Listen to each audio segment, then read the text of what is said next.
people are so enthusiastic about the fact that something is new and it's innovative. Well, wow, we've never done it, but does it mean that it's good for us? Does it mean that we should do it? Does it mean that the implications would be good for the users or for people who just Yep.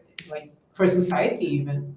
Yeah, something as harmless as social media has created an anxiety crisis among young girls in certain countries. And that's it's a pretty good example because, oh, it's social media, it's harmless. It's like, no, it's not Yeah, harmless.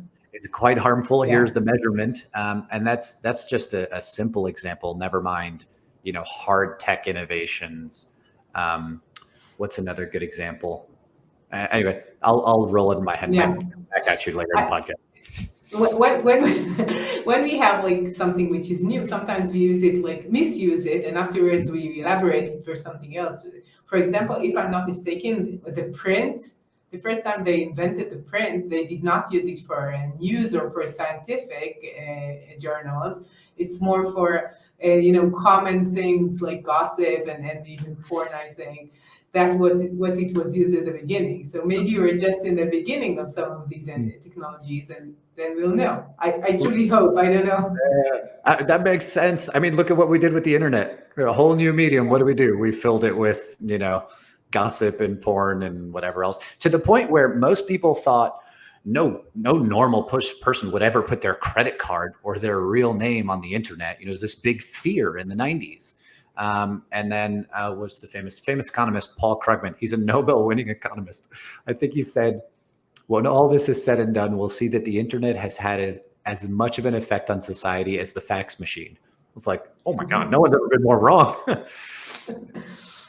Let's see what could be there. So you just mentioned that you're working with companies, and the name of our podcast is the best first thing you should do to be more innovative company. So Yes. that's the name, and we should answer that if we call the podcast this way, right? So what is it? What's the first thing? Absolutely. So it's a big space. There are a lot of consultants. There are a lot of experts. There's people who've done it in their own companies, and there are different recommendations that are out there, and they change over the years. What we've found works really well is something called, we basically mine for stories.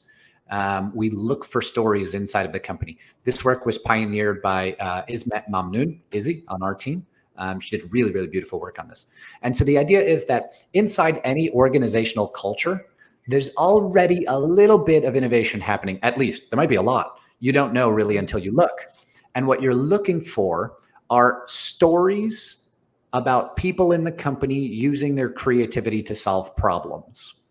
And storytelling is easy and fun, and every humans that we used to sit around campfires 10,000 years ago. It's an easy way to access sort of what's actually going on. You ask for stories, and you ask for stories about people using creativity to solve problems. That's the easiest way to do it. You don't need the word innovation. You don't need anything, buzzwords. You don't need anything super complex. It's just about where are people already using their creativity to solve problems. And what you'll find is a couple of things. You'll find who is doing it. You'll find how they're doing it, what processes they're using. You'll find out which resources they're leaning on to get it done. You'll find out culturally things like, why are they doing it? What's their motive? What are their values that they're operating from in order to do that?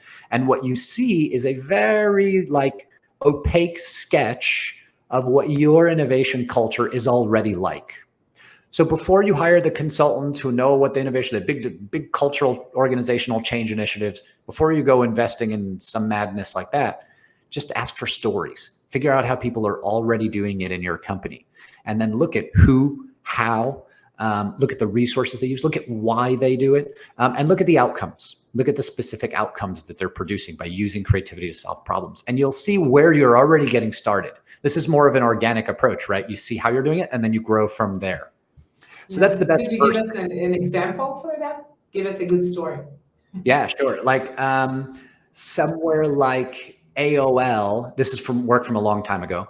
Somewhere at AOL was quite chaotic. And so AOL literally brought America online. They followed through on their brand promise. They did it. It's on them, which is really cool and celebratory. They made a bunch of money in the process. And then they went and, they got old and stale, and other internet companies came up, and Amazon and Google and blah, blah, blah. AOL had a bunch of money. because they had, successfully done their thing, sold a bunch of pads and collected a big pile of cash. And they started buying a bunch of different online outlets. Huffington Post is something that AOL owns, and there's a bunch of other small media internet companies and so forth. So you're talking about a big company with a lot of legacy, and then a whole bunch of little companies inside of it. And that was the environment. And so if we weren't doing mining stories back then.